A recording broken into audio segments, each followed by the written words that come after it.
Heinrich Müller was one of the most powerful men in Nazi Germany, head of the Gestapo, and present in Hitler's bunker until the very end. Then, in May 1945, he disappeared. No remains were found. No verified sightings emerged. For 80 years, intelligence agencies and historians have searched for answers to one question. How does a man this powerful simply vanish? Heinrich Müller was born on April 28, 1900 in Munich, the capital of Bavaria. At age 17, before the start of the First World War, he completed an apprenticeship as an aircraft mechanic. In 1917, as the war entered its final phase, he joined the Royal Bavarian Army, serving in the Luftstreitkräfte as pilot for an artillery spotting unit, receiving several decorations for bravery. After Germany's defeat in November 1918, Müller returned to a nation shaken by revolution. Bavaria was one of the most unstable regions. Left-wing uprisings in Munich created a brief Bavarian Soviet Republic, and counter-forces battled for control throughout 1919. Müller joined the Munich police during this period, serving in the political branch. He took part in quelling several uprisings, earning a reputation for reliability. His reports were clear, structured, and free of personal language. Senior officers noted that he followed orders without hesitation, a trait that helped him advance. By the early 1920s, Müller was part of the Bavarian state police. His daily work involved monitoring political groups across Munich. This included early contact with the Nazi Party. Müller was present during the aftermath of the Beer Hall Putsch in November 1923, when Adolf Hitler and his followers tried to seize power. Although Müller was firmly anti-communist, he kept a professional distance from all political movements, including the Nazis. His reports from the time show no personal sympathy for them. Instead, he focused on identifying threats and enforcing state security. Throughout the late 1920s, Müller's career in the political police deepened. He specialized in surveillance, interrogation, and the analysis of political threats. His superiors valued his administrative skills. He understood filing systems, cross-referenced documents accurately, and maintained strict control over information. The turning point came in January 1933, when Hitler became chancellor. Soon after, Hermann Göring reorganized the Prussian police and created a new political force, the Geheime Staatspolizei, or Gestapo. Müller was recruited due to his experience in Munich and his strong record against communist groups. He moved to Berlin and joined the organization during its earliest phase. His precise reporting and ability to manage large intelligence files quickly made him stand out. By the mid-1930s, Müller caught the attention of rising security leaders, including Reinhard Heydrich, who was building the Sicherheitsdienst, SD. Heydrich valued Müller's methodical approach and placed him in positions that demanded strict administrative control. Müller joined the SS in 1934 and became a dependable figure within Berlin's expanding security network. By 1938, he had earned a reputation as one of the most capable administrators in the German political police. When World War II erupted in September 1939, Müller became one of the most powerful officials in Nazi Germany's security system. That year, he was appointed head of AMT-4, the division of the Reich main security office responsible for the Gestapo. The RSHA combined intelligence, policing, and administrative oversight into one structure. From the RSHA headquarters in Berlin, Müller coordinated the daily work of thousands of officers. His responsibilities range from reviewing intelligence reports to directing investigations across occupied Europe. His command of information made him central to the regime's internal security operations. As the war expanded, so did Müller's responsibilities. He oversaw investigations into opposition networks, resistance groups, and individuals considered a threat by the Nazi leadership. His department monitored occupied territories, coordinated with field offices, and reviewed information from the Abwehr, Sicherheitsdienst, and foreign police agencies. Müller was deeply involved in the machinery of repression inside Germany, particularly against those accused of treason or espionage. Relations within the security apparatus were often tense. Müller respected Heydrich, but often clashed with Heinrich Himmler, who preferred loyalty and ideological commitment over Müller's bureaucratic strictness. Müller's lack of ideological enthusiasm made some leaders distrust him, yet his efficiency kept him indispensable. After Heydrich's death in June 1942, Müller worked under Ernst Kaltenbrunner, the new head of the RSHA. One of Müller's most visible roles came after the July 20, 1944 attempt on Hitler's life. When officers led by Klaus von Stauffenberg tried to kill the dictator at the Wolf's Lair, Müller was tasked with identifying and tracking down the conspirators. His office coordinated interrogations, arrests, and the rapid investigation that followed. His work contributed to the collapse of the resistance network and the arrest of thousands of individuals. His control over information made him one of the most informed men in Nazi Germany. By early 1945, Müller had become essential to the collapsing regime's efforts to maintain order. As Berlin braced for the advancing Soviet forces, Müller continued to direct his department from within the capital. His final months in office would lead him into Hitler's bunker and into the mystery that still surrounds his fate.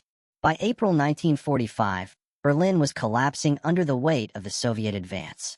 Government agencies evacuated, but Müller stayed in the capital.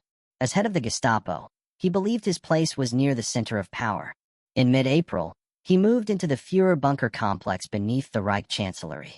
One of his last documented tasks was the interrogation of Hermann Fegelein, Himmler's SS liaison officer, after news emerged that Himmler had tried to open peace talks with the Western Allies behind Hitler's back. Fegelein was questioned in a cellar near the bunker and later shot after Hitler stripped Himmler of all his posts. The episode underlined how deeply Müller was still involved in internal security, even as the regime was collapsing. Müller worked from the smaller administrative rooms off the main corridor.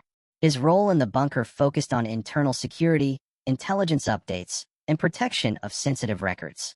Every morning, he reviewed intercepted communications, troop reports, and the status of Berlin's defenses.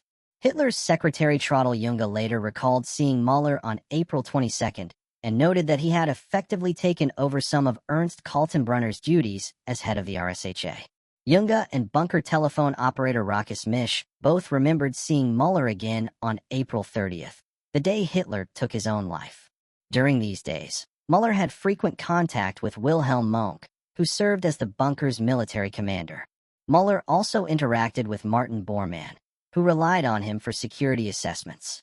According to post-war testimonies, Müller briefed Joseph Goebbels on the state of resistance groups, fearing that opposition networks might try to exploit the chaos. He also monitored the loyalty of remaining personnel, concerned about desertions as the situation worsened. Several bunker survivors later mentioned Müller's calm, almost detached demeanor. He kept his uniform neat, maintained a strict office routine, and carried folders between meetings as if the government were still functioning. His authority came not from rank, but from the vast amount of information he controlled.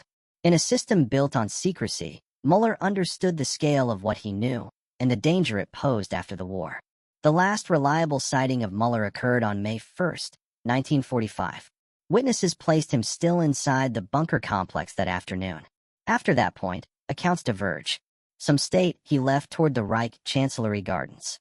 Others claim he moved into an adjacent shelter. A few witnesses suggested he inspected bodies near the exit, though these statements are inconsistent. No confirmed document places Müller outside the bunker after May 1, in a place where dozens of senior figures died, surrendered, or escaped. Müller simply vanished. When the war ended in May 1945, Allied intelligence agencies expected that Heinrich Müller would be among the top Nazi officials brought into custody. As head of the Gestapo, he possessed knowledge of internal security operations, foreign intelligence contacts, and the regime's most sensitive files. Yet he was not found among the prisoners taken in Berlin, nor was his name on any Soviet lists. Within weeks, both the U.S. Counterintelligence Corps and the Soviet NKVD launched independent searches. Early leads pointed in several directions. In the summer of 1945, some German prisoners told U.S. investigators that Müller had been seen dead near the Reich Chancellery. Others insisted he had been taken by Soviet troops. American officers searched hospitals, morgues, and detention centers across Berlin, but found no confirmed match. The search was complicated by the fact that Heinrich Müller was a common name, and there were even 2 SS generals with that name. The Soviets offered no clear information. They claimed Müller was not in their custody, but Western agencies doubted this. In the late 1940s, the Counterintelligence Corps and its successor agencies widened the hunt. They checked former Gestapo officers, searched the home of Müller's wartime mistress Anna Schmid, and gathered reports from across occupied Europe. With the onset of the Cold War, priorities shifted. By the early 1950s, many officials quietly assumed Müller was dead, even as his name continued to appear in war crimes files. The mystery, however, did not disappear.